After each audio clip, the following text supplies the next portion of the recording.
যে ব্যক্তি প্রকৃত মুসলিম, যার হাত ও মুখের অনিষ্ট থেকে অন্য মুসলিম নিরাপদ থাকে, সেই বুখারী।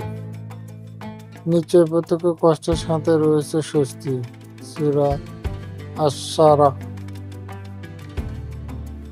দয়ালু প্রতি দয়াময়, আল্লাহ দয়া করেন। তিরমিজি।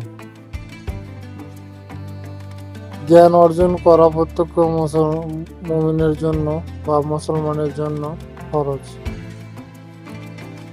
সর্বোত্তম মানুষ সে যার চরিত্র সর্বোত্তম। সহিহ বুখারী। তোমরা কষ্টে থাকো মুসলিম ভাইদের সাহায্য করো, তাহলে আল্লাহ তোমাদের সাহায্য করবে। সহিহ মুসলিম। পরিচ্ছন্নতা ঈমানের অঙ্গ। সহিহ মুসলিম।